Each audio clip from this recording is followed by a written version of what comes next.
يلا كويسين يا اخوان تفضل. وانا كويسين. جزاك الله خير بارك الله فيك شيخ. Sheikh, there is something that I've noticed, Sheikh, in this Ramadan. Obviously, it's been going on for months. That a lot of brothers who are upon Salafiyya, Sheikh, they left the manhaj because of focusing just on the Quran. So they left completely the hadith and the lessons. They used to be Salafis, and they just read the Quran and tajweed. And What do you mean they left the Salafis? So أقوالهم sorry, the opinion now. But what I'm trying to link between reading the Quran, because we went to read Quran as well in the Ramadan, and between abandoning the whole manhaj. What is the link? Can't find the link. So the link, Sheikh, is that some brothers who focus solely on the Quran in terms of not understanding the Quran, reciting, tajweed, makharij al-huruf and so on, and solely on that, and they found teachers who are the best at this, and they're usually on Other than the Salafiyya, yeah. And they completely left the manhaj. Yeah, but it's nothing to do with focusing the Quran. Let's not make the Quran is to be the reason for them to leave the Salafiyya. They left the Salafiyya for a number of reasons. One of them, which is the most important thing, is that they have disconnected themselves from the scholars. That's the number one. When you disconnect yourself from the scholars, you're vulnerable. You could be Sufi tomorrow, you could be flying tomorrow, you could be anything tomorrow. If you sever your connection to the scholars, you are vulnerable. You are an empty cup. You could be Tahriri tomorrow, Ikhwani the following day, Sururi the third day, fourth day Sufi, and you could end up maybe as well from the ISIS and the MISIS and all of that. That's why the people who had joined these people who are terrorists, why? The people who had joined the Khawarij, why? Because they severed themselves at the time of the companions. Those people came after the companions, they had disconnected themselves from the scholars, from the companions. Because they disconnected themselves from the companions, they ended up interpreting the Quran in a way that is against the Muslims themselves. They used to kill the Muslims and leave the idolaters. That's how it was. So the ayat which was directed into the kuffar, they have used it against the Muslims. And that's why they disconnected themselves from Jabir ibn Abdullah, all of these people. One Jabir ibn Abdullah, one he had just said to these people called An-Najadat, they came to go and kill the people. But they first, let's go make Hajj. Make our killing holy killing. So passed by the Medina, as soon as they saw this circle in the masjid of the Prophet of Allah, who is that Shaykh? This hadith, by the way, from Yazid ibn Faqir. And it's authentic. Who is that Shaykh? He said, Jabir ibn Abdullah. So there came this person, and Yazid ibn Faqir, and he sat down, and he heard him talking about the people coming from the hellfire to Jannah. These people, they believe that people go to the hellfire, they don't go to Jannah. That's it. They finish, end the story. So he said to him, what are you saying? He's interrupting the Shaykh, Jabir ibn Abdullah radiallahu anhu. He said, what are you talking about? When Allah Azza wa Jal says, كُلَّمَا أُخْرِجُوا مِنْهَا أُعِيدُوا فِيهَا وَقِيلَ لَهُمْ ذُوقُوا عَذَابَ الْحَرِيقِ. Every time they've been taken away from the fire, they've been sent back to the fire. And they'll be said, taste the fire. What are you talking about? They're going to come out. Then Jabir ibn Abdullah, he said, did you hear about the hadith of Jahannamiyeen? So what is the hadith of Jahannamiyeen? Those are the people who go to Jahannam, and by the shafa'ah of Allah Azza wa Jal, the shafa'ah of the believers and the angels of the prophets, they'll come out. And they call the Jahannamiyeen. They will come even, they are named as Jahannamis. Last people to come from the hellfire. He never heard this hadith. And there were many people, they're trying to make Umrah, and then after that, kill the people.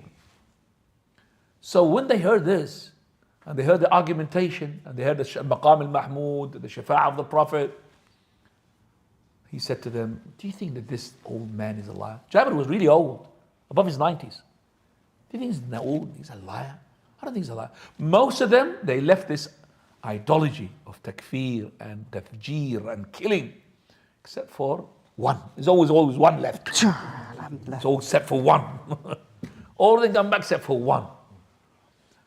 So Akhwani, coming back to the question of the brother here, the first thing that if you disconnect yourself from the scholars and you follow Hudatha al-Asnan, Sufaha al-Ahlam, the ones who got dreams of empire and all of that, if you're going to follow these people, they're going to be chaos.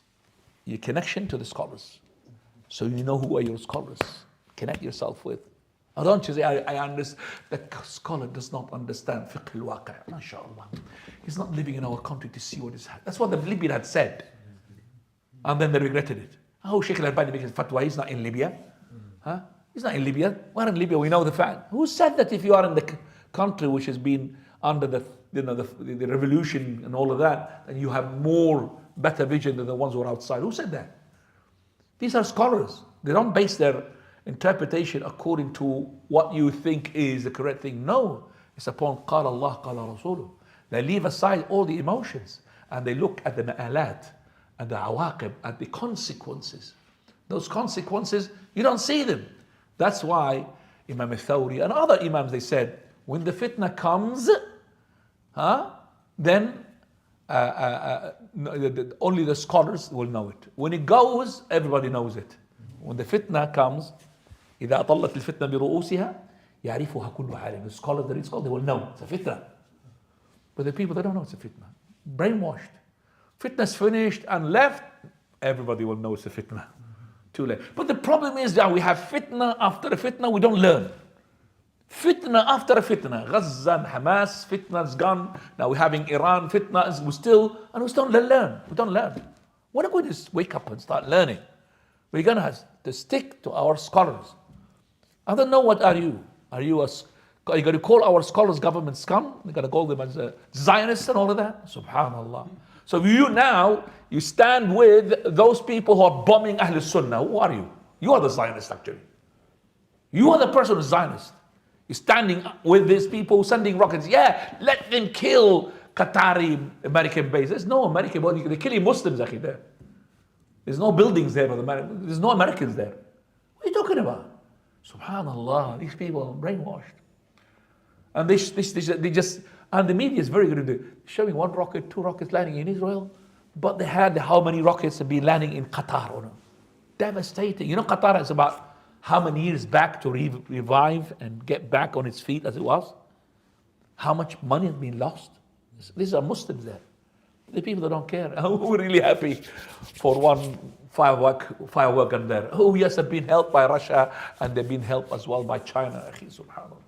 Wallahi, I've seen the people now using the war as an entertainment. You know what the people are watching entertainment? Oh, looking from one channel to another. I've seen it, including my even children. I've been brainwashed. Wallahi, it's like a cinema for them. Just watch them from one channel to another. They don't care. As long there's a rocket in Israel, I'm happy. Ya akhi, barakallah feek. Look at the Muslims who are dying. And you're not happy because of these killers have been killed. A'udhu billah. Wallah, I was so happy jumping up and down when this Ali Khamenei was killed. Subhanallah. Do you understand what's happening now? The Rafidah everywhere have gone weaker. Much weaker. But unfortunately, Ahlul Sunnah have been brainwashed, or the one who knows and wants to tell the people, the Muslim countries have been zipped. They've been zipped. In Jordan, we're not allowed to talk about it. The government, they're not allowing us to talk, to educate the people about this. May Allah guide them. We don't really become like, because they're not letting us, we're going to get a revolution against them. But I'm just saying, they're not letting us just talk. They could be under the pressure themselves. They're not allowed to allow people to talk about and educate people about the Rafidah. You know that the Sufis now is the manhaj and the methodology that the people who are non-Muslim trying to make sure that the governments implement that by force everywhere. And the Sufis, they have a strong connection. It's not underneath the table, above the table, with the Rafidah. When those people were killed, these people giving condolences, the Sufis. The head of the Sufis in our country giving condolences openly. So what are we doing now? Are we saying that these Rafidah are killing us, and yet we are hurraying, saying, championing those people who are putting their hands into the Rafidah? I don't understand that, unless they are under the pressure. The governments are under the pressure. So I don't know, it's a fitna, it's getting from one fitna to another, but unfortunately we don't learn. As-Sa'idu man wu'idha bighayri. The happy person is always who learns from what happened to the others. May Allah protect our countries and the Muslim countries. May Allah subhanahu wa ta'ala protect us. Okay? and be vigilant and be as well smart. Be smart and learn your deen properly. And say what you need to know, what you say, inshallah. Jazakumullah khair. طيب, any other question? Fadal.